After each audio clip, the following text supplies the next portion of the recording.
Where you at? The best fight of all time. I'm not just going to win, but I'm going to predict the round. Foster will go in round 8. Well, as he said on the telephone, if he doesn't fall in 8, then what? Then he is great if he don't go in 8.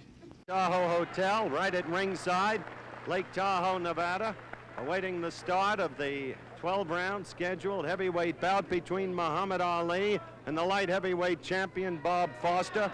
Ali weighing 41 pounds more than Foster.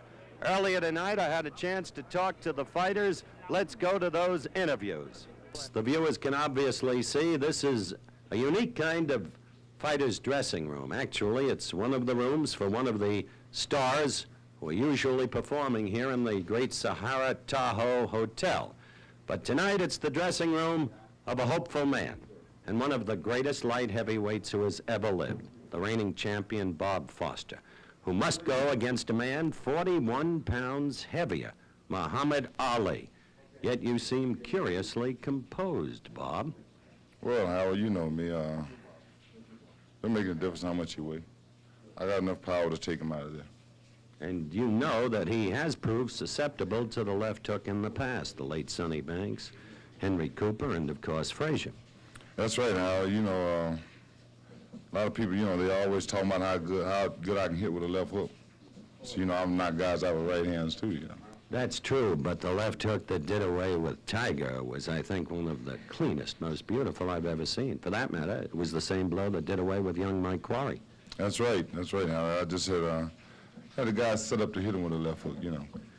Ali's taunting, the usual thing before every bout. Has it gotten to you at all, Bob? No, I think I've gotten to him more, you know, because he knew that it didn't bother me. On the other side of the coin, he has to have confidence because of what Frazier did to you. Well, that's right, but see, he's not a Frazier fighter. What do you mean by that? In other words, he's not as conditioned as Frazier, he's not as powerful as Frazier, and he don't put the pressure on you like Frazier do. Would you say bluntly that Ali is a shell of what he was 5 years ago before he had to lay off 3.5 years? Well, I couldn't say that, Howard. Just he's just not the type of fighter Joe Frazier is. As you can see, a terribly nervous, disturbed Muhammad Ali in his dressing room awaits the call to the fray. I don't think I've ever seen you this shaken up, Muhammad. Well, I'm a little nervous because Foster's got a hard left hook. And I've been knocked down with left hooks from Joe Frazier, Henry Cooper, Sonny Banks up coming in my career in the Garden, and Alan Hudson in those 60 Olympics. And I've been catching him in the gymnasium. He's a better left hook than all of them. So naturally, I'm a little nervous. I'm nervous before all the events. But what counts is I come through. There's been a lot of talk about the altitude here. We're 6,200 feet above sea level. Foster is accustomed to high altitude. He lives in it, has worked out in it. You've been taking oxygen after meeting your sparring partners. Well, I tell you, Coach Sale, I've been taking oxygen because I needed the oxygen. What you will see is I won't need the oxygen tonight. I'm ready. And your prediction is? Round 5. It was 8. But he kept talking jive, so I cut it to 5. Bill Cosby also predicted that I'm going in 5. So I want Bill Cosby to know that I'm going to get Foster in 5. Well, we have the word here from ringside that Bob Foster is on his way to the ring.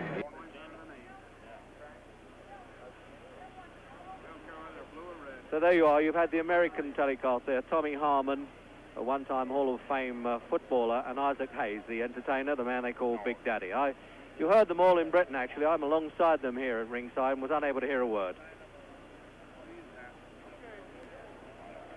So then this is the big one, and certainly it must be a long walk for the world light heavyweight champion Bob Foster. One feels that this is the same sort of feeling a man must have when he walks to the gallows. But he's got to give away 3 stone and fight Muhammad Ali. Well, he doesn't look nervous, Bob Foster. 33, been around 11 years as a pro, and of course made the record number of world title defenses at that division, 11, and knocked out Chris Finnegan in the 14th round at Wembley last September.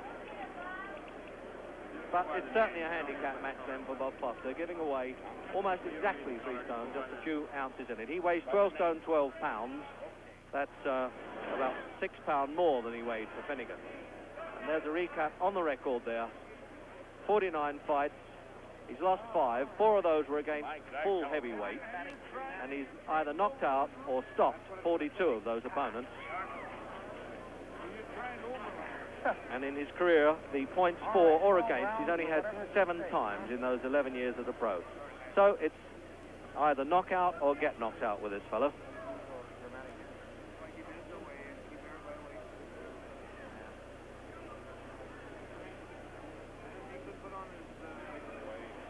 So I'm wondering if you're feeling the altitude now, looking over the ring from this casino hotel, where it really is a breathtaking scenery.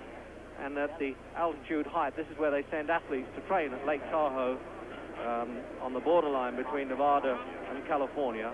And these fellows are being used in oxygen canisters for their training sessions, but they've been barred for the fight.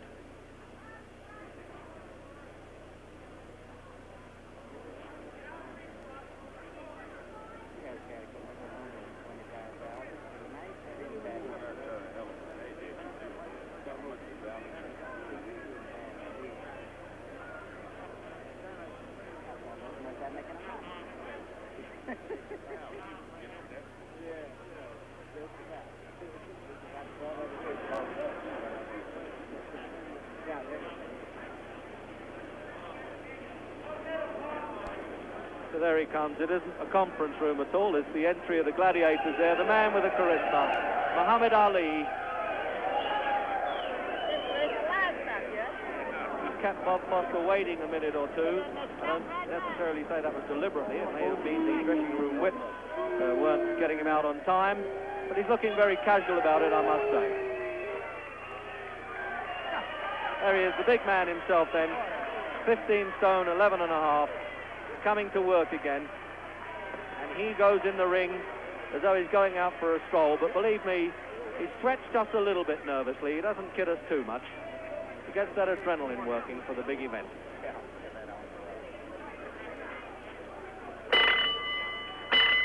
Ladies and gentlemen, once again your judges at ringside, Tony Smersina, Wally Russ, Bill Stremmel.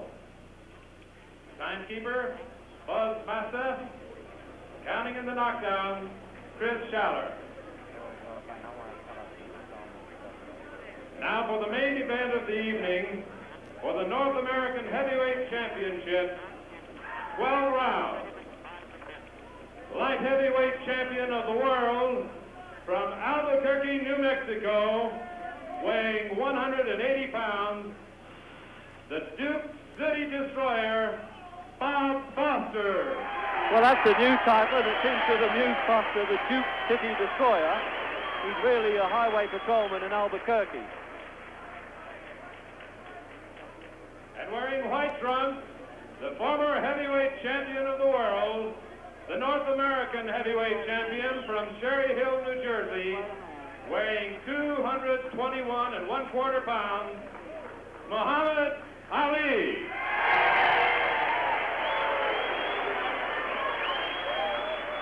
Well, it certainly is a big one there. Mills Lane. 221 1/4.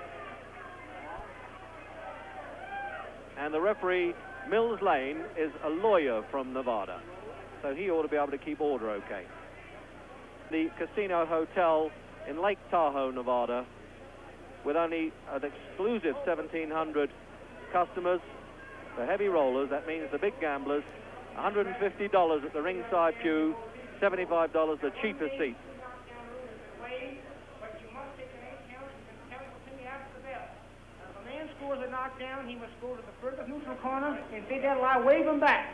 You both understand that? Okay, good luck to both of you. Shake hands now. Come on, box. So the referee's instructions, and they've even altered them from come out fighting to come out boxing for this man, Ali, and also for Foster, because he can box a bit.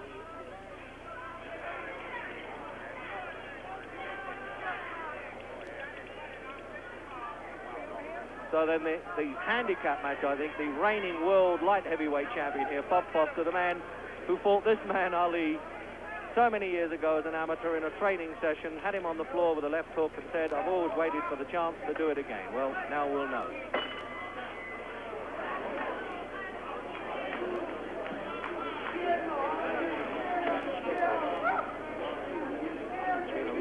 talk about boxing in this altitude and whether Foster is better prepared for it as he lives at altitude, and he's been in training here long. But whatever way, I think it's a breathtaking scenery enough, and we hope for a breathtaking exhibition from both of them.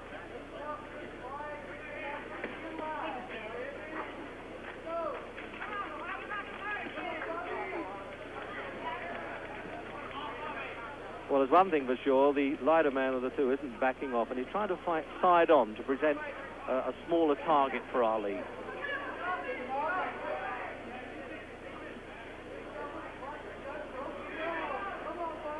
Well, Foster said he'd try and tee off, he'd try and set up Ali for the finishing punch.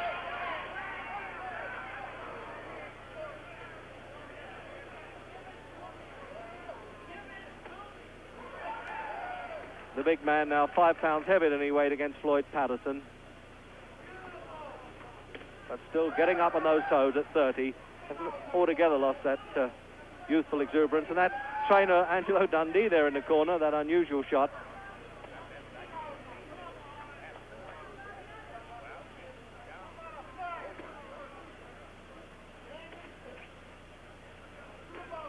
Well, Foster is said to be able to match Ali for reach, but we haven't seen it yet because he hasn't been close enough.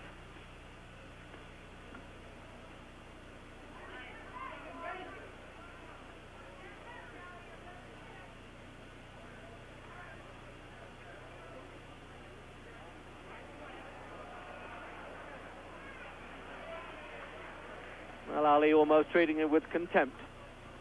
Can you imagine that? The man, the way he knocked out Finnegan, 11 world title defenses at the light heavyweight limit.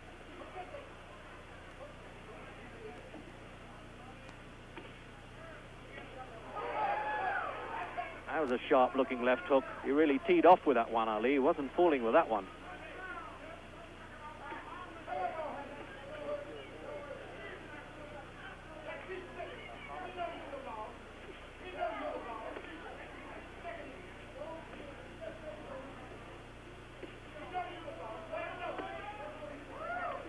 And they're yelling in Ali's corner, Bundini Brown, let him know you're the boss.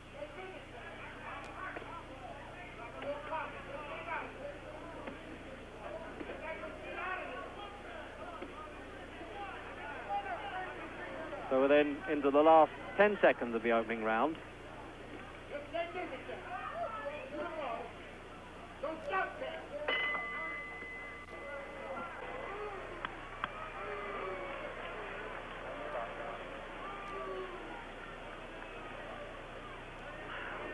Well, Foster certainly tasted those very powerful left jabs of Ali in the opening round.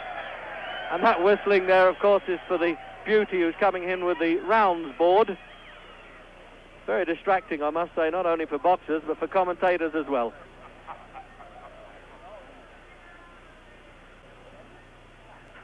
There's Ali there. Really looks as though he could doze off in a corner. What a fantastic man this is.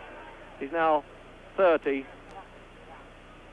Looks as though he could box forever. This is his 41st fight, and of course lost only one against Joe Frazier, and there was some dispute about that too.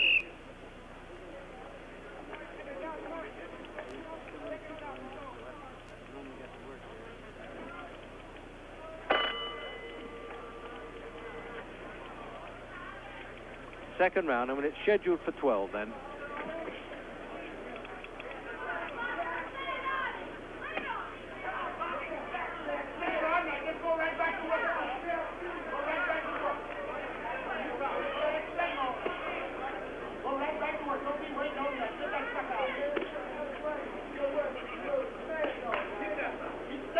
Look like flicking left hands, but I can assure you from close up, you can almost feel the thud of that as it hits Foster's face. That's a hard enough punch. Rather like a Chinese water torch. You keep tapping him on the head there.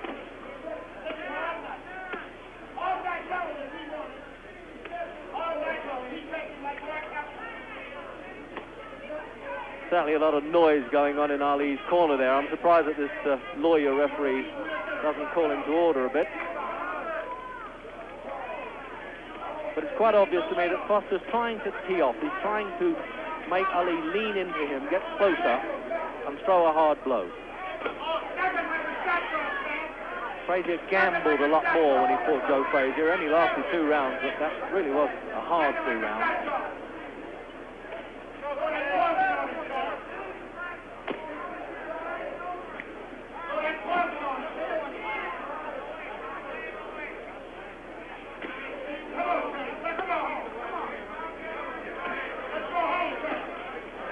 Foster trying to get a jab back at him now. He's flicking it out a bit, trying to use his reach.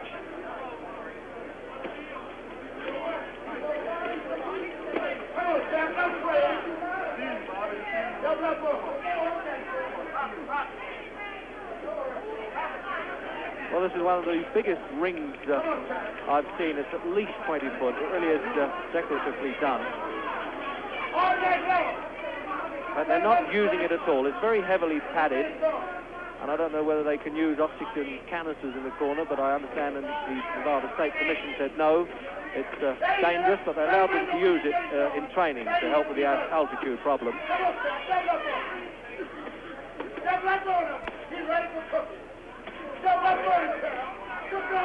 So you heard that one, I should have thought. He's ready for cooking, says Ali's second.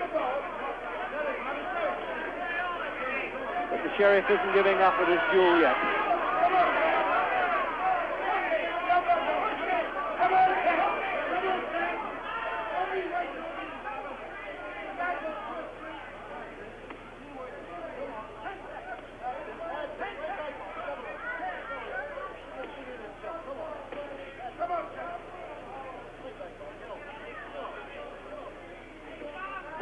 Well, that's the face of a man with a problem.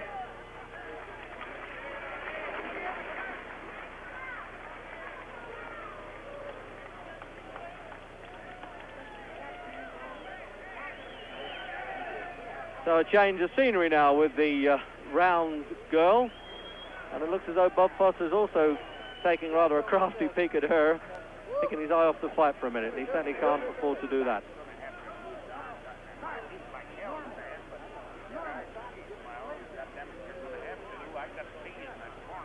So this is the 10th fight Ali has had since he lost to Joe Frazier in 1971, and this keeps himself in shape the whole time, looking for that return.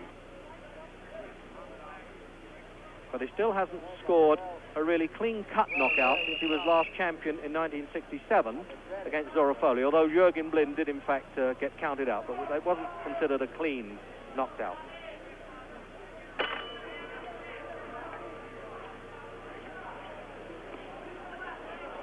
Into round 3 then, and the pattern fairly firmly set, I would have thought.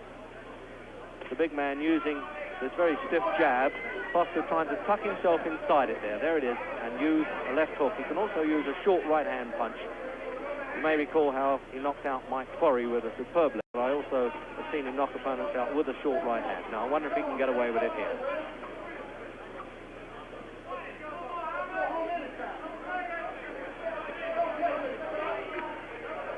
Looks to me that he's intimidating bit now by Ali. This is when he turns on that show a bit.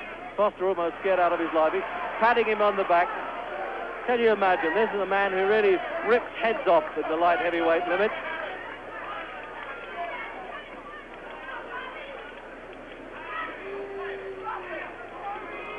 Ali treating him just like a toy there.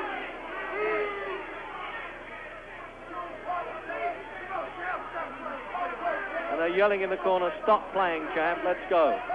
Well, in fact, he isn't a champ, although they've called him the North American champion for this one.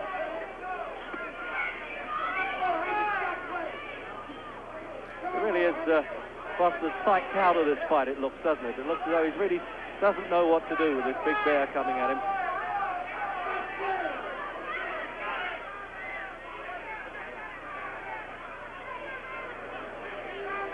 Well, he's got to do a bit better than this, Foster, for $125,000. He's entitled to fight until he drops. I think Ali's almost inviting him to do something. And he's talking to the corner there, Ali. He's saying, don't worry about him.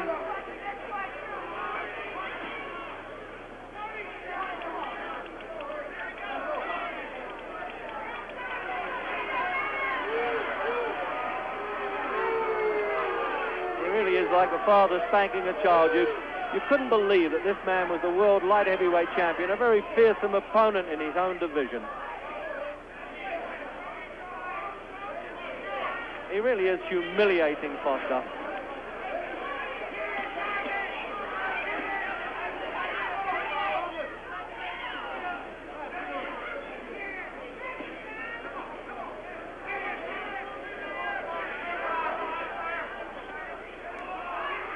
Well, it looks as almost as one-sided here as a deer hunt.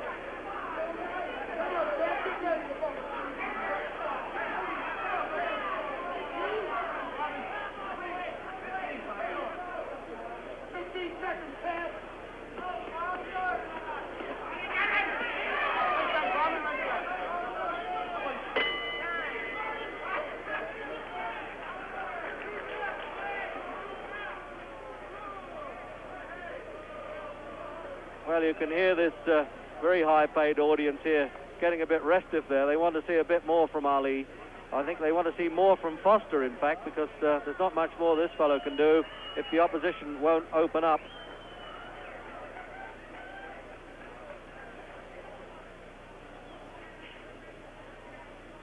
Foster, who won the light heavyweight title back in 1964. He knocked out Dick Tiger. He walked into Madison Square Garden with only 35 cents in his pocket and came out with a world championship. But it'll take a little bit better show than this for Foster to give this man any trouble at all.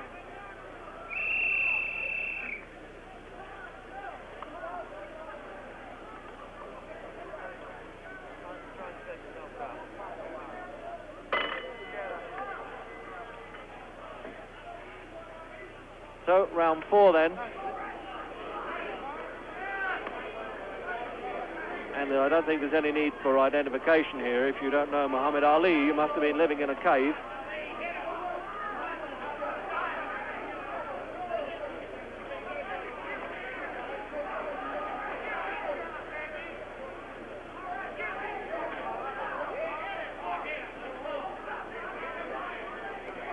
The point is, I don't think it's the exact weight that's so much of an advantage for Ali, because he isn't leaning on Foster or shoving him around. It's just sheer size and mastery. What do you know about that? A warning for a rabbit punch. Well, at least the referee got himself into the picture.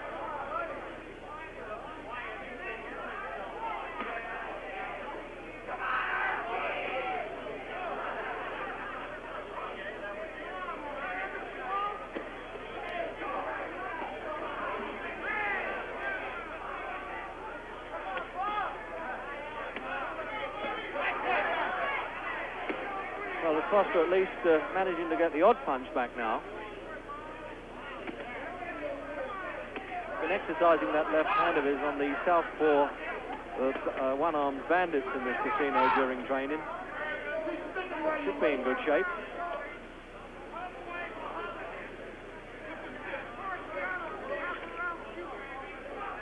These two could really could fight in a phone booth, there's no doubt about it.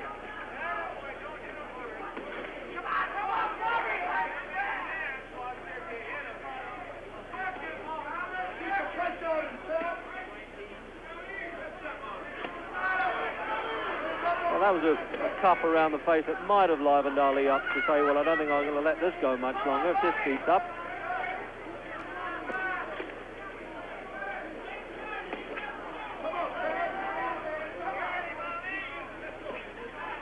They've hardly moved out of that center circle.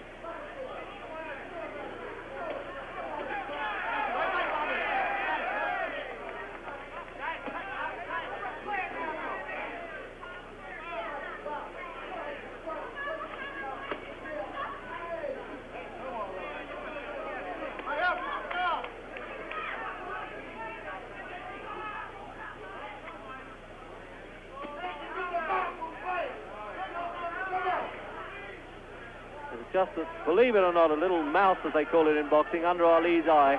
He has a swelling there. First time I've seen that pretty face ruffled, and I'm wondering how it happened.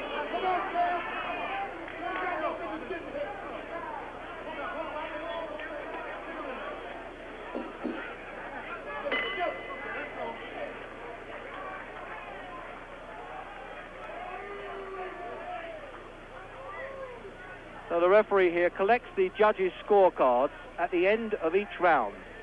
So as they say, no skullduggery is permitted, and they're given to an adjudicating panel. Well, I don't think you needn't worry about that because Ali's so far in front at the moment. But they're using an ice pack on Ali's face now.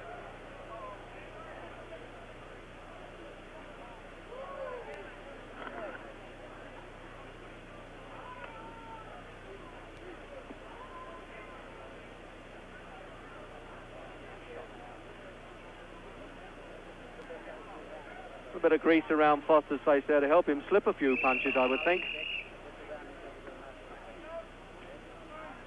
And that's that conclave there in Ali's corner with Angelo Dundee using that ice pack just to keep the swelling down it around Ali's left eye.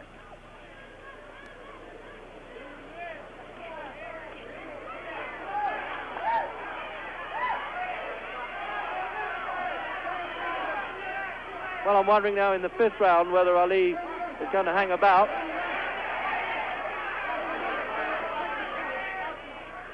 Well, it looks like they're going a bit now, doesn't it?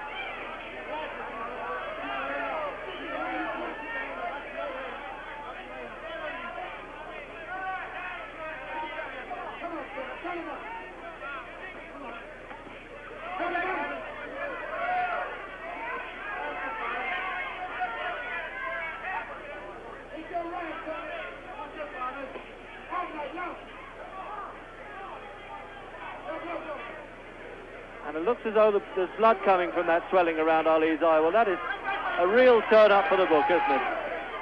I think I must keep my eye on the referee. And what a finishing punch there. It looks as though Ali really didn't enjoy his face being marked like that. They're going through the mandatory 8 count and pushing Ali to a neutral corner. This lawyer referee's making a whole thing about that. So at the first sign of blood, his own blood, Ali opened up.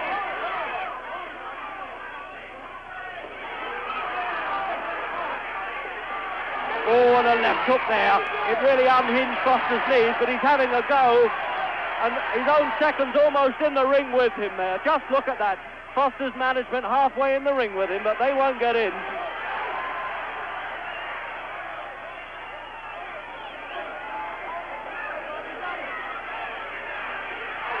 The setting here really is almost like a bare fist fight.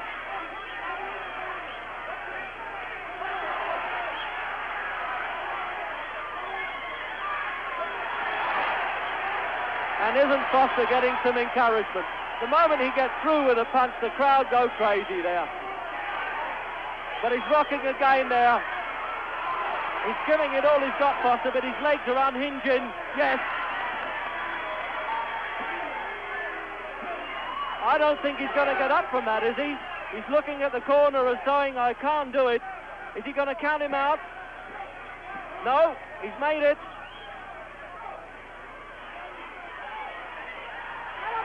Almost trying to climb up Ali's leg there, the left hook. This is the 3rd knockdown. They've waived the 3 knockdown rule in Nevada as we come up to the end of this round. Originally, if a man went down 3 times, they would stop the fight.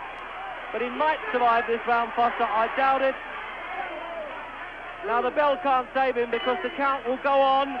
And he's counting on the referee until he gets up.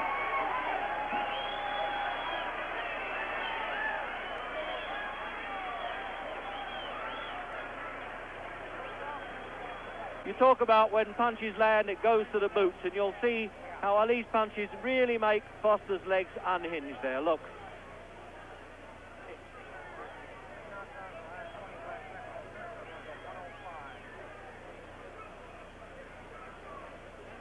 Well, I wonder if they can revive this man now. I think he does need the oxygen to pull himself together. He also needs to be able to fight a bit too. So there you are, an unusual sight indeed. Muhammad Ali cut, and Angelo Dundee just staunching it there with adrenaline. And that's the doctor getting out the ring there, Ferdy Pacheco, who works Ali's corners the whole time.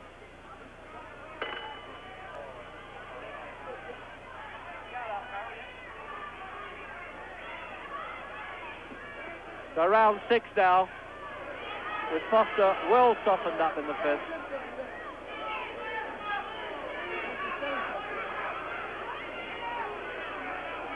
Now Ali getting up at his toes. They haven't completely staunched that injury around Ali's eye there. There's just a slight trickle of blood.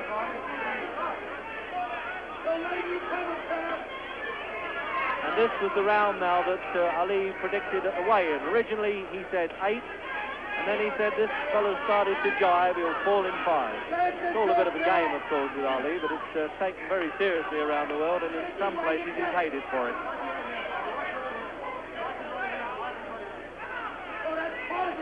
And up on his toes, we may even get the Ali shuffle going in a minute.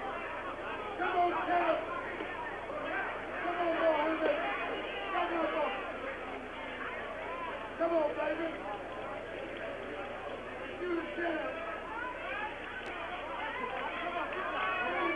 I think this is a bit of a show-off round now for Ali. He's getting up on his toes, working himself into good condition.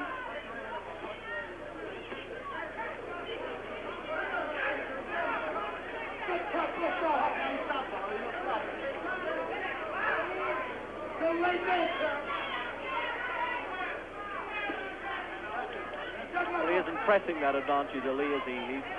Most fighters would come out really raving mad, throw punches, but this fellow knows it all. He knows he can bide his time.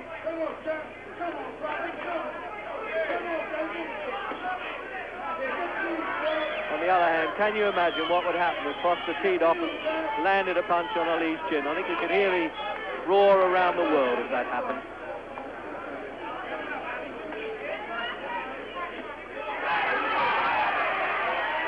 Well, that's what they call in fight circles taking a bit of a liberty. Foster's getting through with those left hands. I wonder if he's going to pay for it.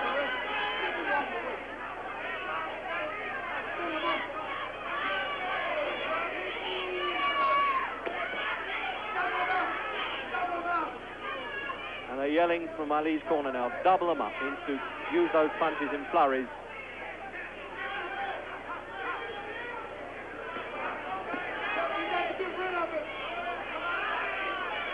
That really is a red swelling there around Ali. That's really the topic of conversation here, I think.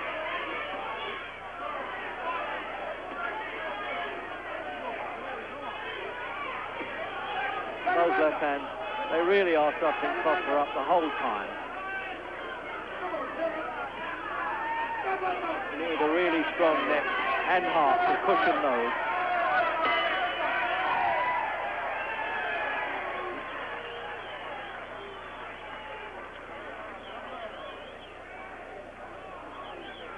Well, I think that's, I was going to say, a unique sight there, an injury to Muhammad Ali. It shows that somebody has been hitting him, and it wasn't the referee. They use these adrenaline swabs there, and of course Angelo Dundee is an expert here to patch up that wound, but it isn't serious at all. But I don't think Ali can afford to take any risk and allow Foster to catch him on it, because if it really got a bad cut, then he'd be in trouble.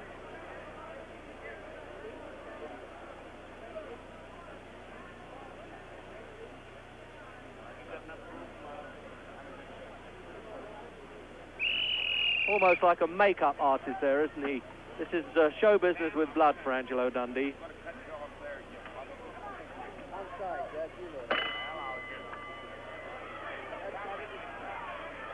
Into the 7th then. And you have that swelling below Ali's eye and the cut just above it. Take command, Sam. Take command.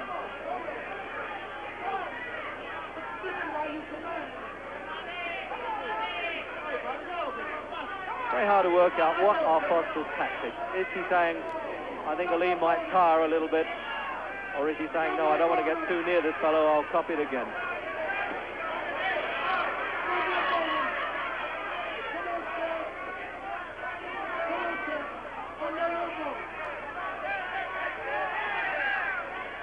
Well, it looks as though it's put a bit of new heart into Foster, that side of blood, doesn't it? He's done well, really, to recover from those knockdowns, although Ali hasn't really piled on any pressure either.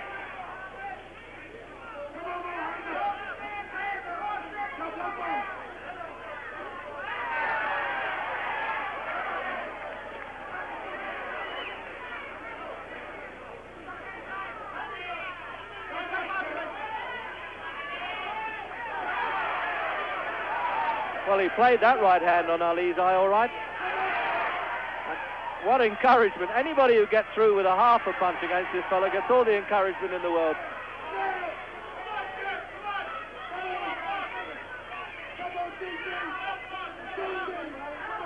Any chance, I wonder, of the repeat of the Henry Cooper night? Just look at Bundini Brown there going crazy in the corner, one of Ali's seconds. He was warned off in New York for doing this and throwing water over him during the fight. But that right hand, that really is the killer punch. It was a long punch too, and I think it sickened Foster as much as anything.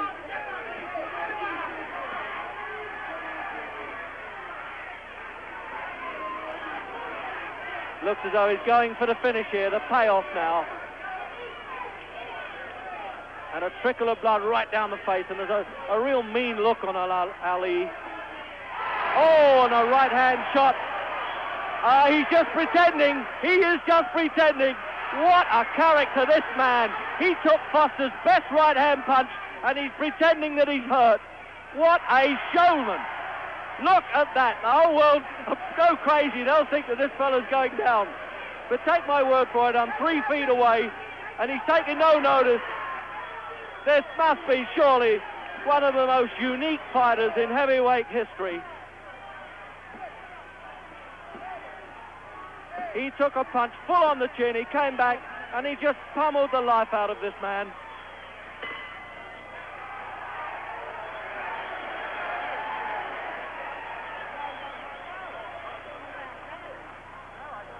So let's have a look now again at that right-hand punch. Believe me, it hurt enough.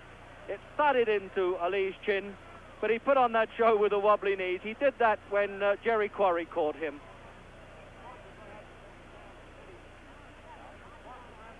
He overreached himself there, and you don't see the right-hand punch, you just see the knockdown there, the final knockdown there of Foster.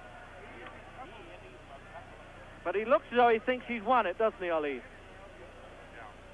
And from a different angle, from above, you saw that shot. So believe me, that was no larking about.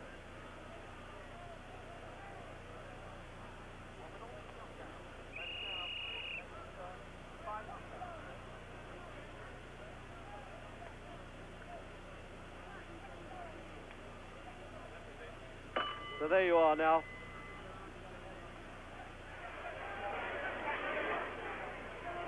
So 8th round.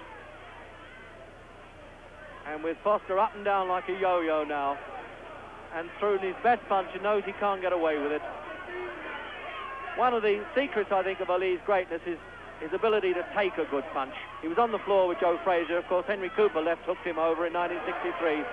But he just crumbled there like a pack of cards, Foster. I don't think he can make this. I know he's looked as though he'd never get up before, but he's had enough now. And it looks like a slow count, too. They're giving him every chance. No, he's out.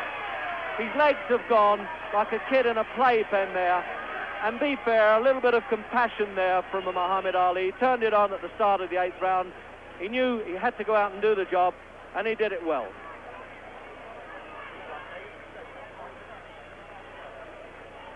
So now, when he gets his best back, let's go and have a word with Muhammad Ali.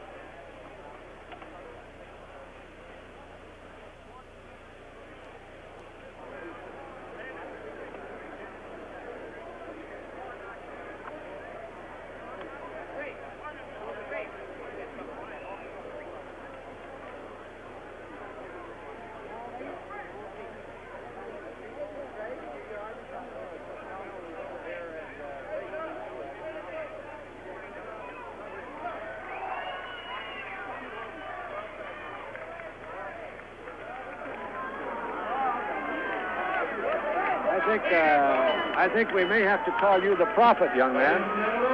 You predicted 8 rounds. Well, yes, I was lucky. I figured it'd go in about 8. Luckily, I picked the right one. Ali, tell me about Foster. Now, that's the first time in all the fights that I've seen you in, and I've seen practically every one of your fights, that I've ever seen you cut. Yeah, I got cut and a little light bruise. He hit me with a glazed left hook. It wasn't solid, but it straightened me.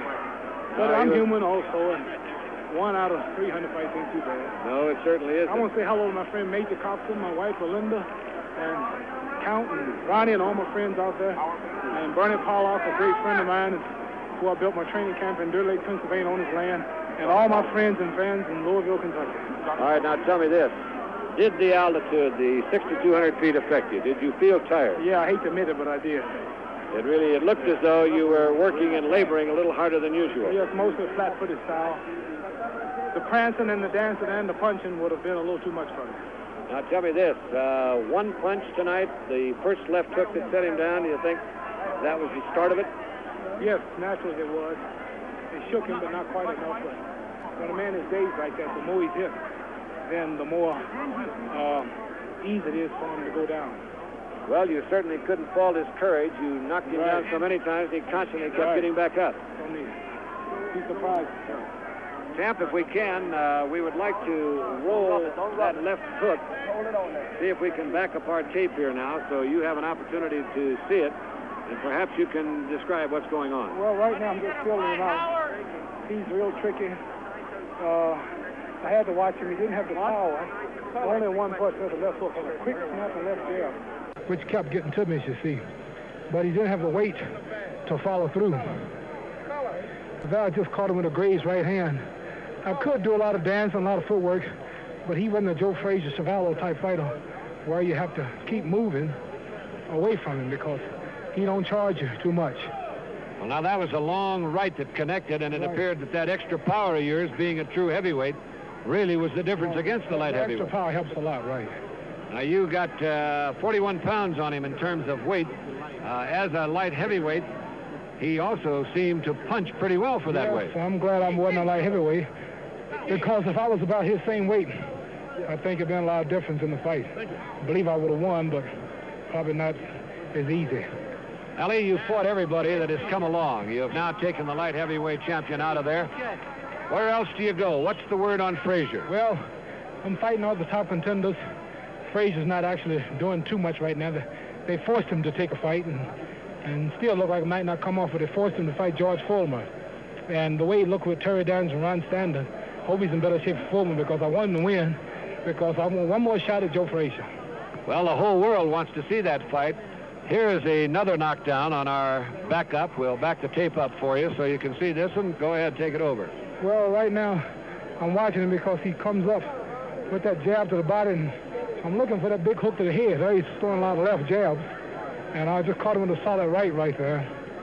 Surprised he could take as much as he did. Now caught him with a hook, another right, and that was it. No question about it, he couldn't get up from that one. Ali, at any time were you ever in doubt? Well, not really. In doubt whether I would knock him out in the round I predicted. I predicted round 8.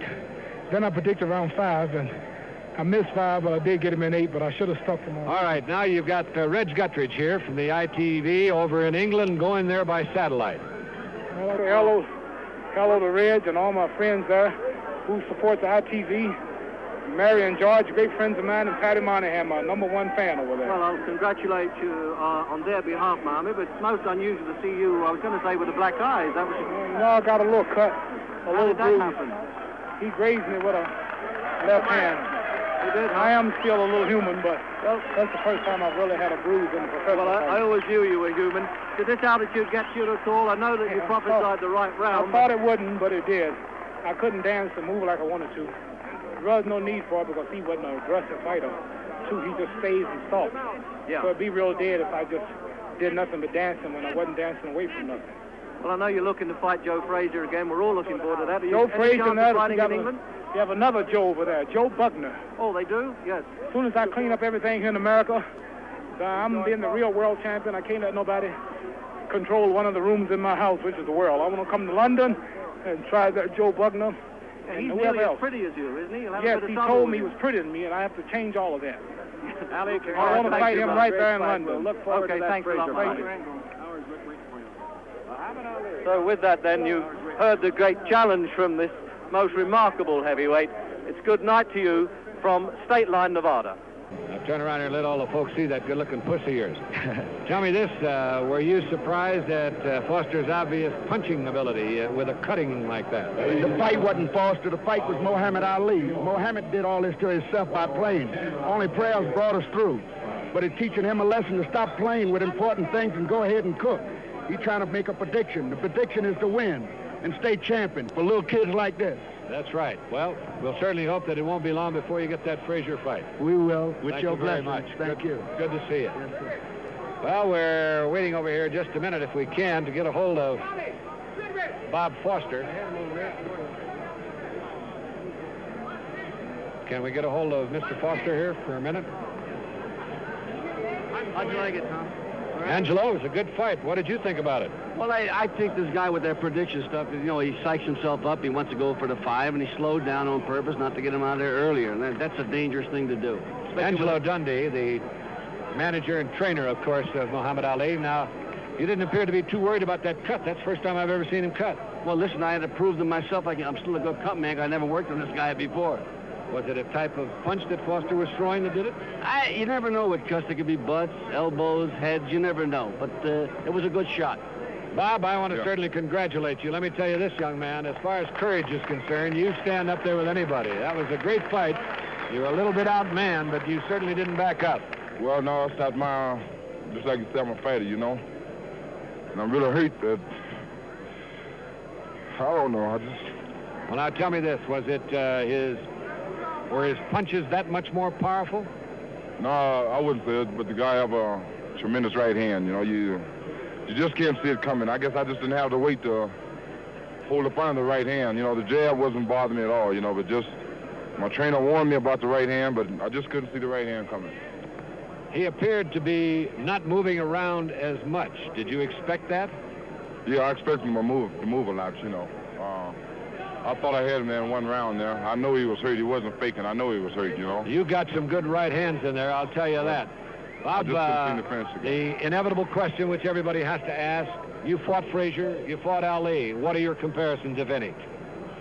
I just don't think he's going to beat Smoking Joe. You think Joe is too strong for him? Yeah, he's too strong. We certainly want to thank you, young man. You're still a light heavyweight champion of the world, and you don't have to hold your head low for anybody. You put on a great fight tonight. You were just outgunned by a little bigger man. Thank you. I just want to, if I could say one thing, I just want to let all the people in Albuquerque, you know, I know they was rooting for me, you know, and I want my family to know that I'm all right. I just feel bad, you know. Well, I'm sure you do. Bob Foster, the light heavyweight champion of the world after a great fight. Isaac, we're coming back to you. Your turn to take it over, and I'll be right down there to wrap it up. All right, Tom. Yeah, it seems as if Foster was a bit hurt. I'm sure he was, because he really showed a lot of courage and he put up a good fight. But like you said, it was a weight difference, and the champ, Muhammad Ali, just kept coming back. Bob, I'm terribly sorry, but you certainly couldn't have fought a game of fight. No, Howie, I got to give it to the guy. The guy got to have a tremendous right hand. You can't see it coming, you know. That's one thing I don't, you know, I never get hit with the right hand, but my trainer warned me about the right hand, but I just couldn't see it coming. And the fact is, though, that you went down 7 times and it was only final the last time. So how great could his punch be? Well, he's not that great of a puncher, but see what he do, you know, he can put so many together, you know, or that I rely on one good shot, you know. I see. So, you know, what now, Bob? Well, I'm not going to stop trying, you know. I mean, I don't feel bad, you know, because I fought a great guy, you know. And I don't feel bad at all, because the guy for a heavyweight, 220 pounds, have tremendous fast hands, you know. Okay, come on in here if you will, huh? When you turn around, if you will, Muhammad. You need somebody to whip you. Yeah, I know. You're an agitator. I know. Talk too much. You don't have a chance to back it up. I know. What do you want to say to this game, fella? Well, I say he's game. I didn't know he was that good. Thought it was a lot of talk. He took my best shots, kept getting up. He's good. He's the honest man that's ever cut me like he did and bruised me. Had a left jab that I couldn't seem to get away from, and he will reign a long time in his division. Well, he says he's going to keep fighting. He's so great until he's got to fight heavyweights. Light heavies just don't stand a chance. I'm afraid he may be right, Bob. Well, I guess I just have to keep on fighting them light heavies, you know. Thank you very much, Robert. Okay, you go on inside, and good luck to you. Good luck to you, Bob. All right, Muhammad, let's turn around. Oh, we've got the handheld camera now. You said the 5th round, but you've got to give that guy credit, as you just did, for tremendous gameness. First prediction was 8, which is what I got him in, but I should have stuck to it. I underestimated his greatness. I predicted 5, but he did go in 8 as I originally predicted, but I should have kept 8. This was the first time, Muhammad, that you ever got a cut in your eye and a mouse under it. First time as a professional, right. He had a snapping, grazing left jab, not solid, but just slides off the sides of your jaw. And this is what bruised my eye. When he did connect with you a couple of times in the 6th round, you went through your act pretending you were staggered. Why? I was staggered, but I just put emphasis on it because it's what you call playing possum. When you do that, it makes a man figure, well, he's not going to trick me. I'm not going to walk into nothing.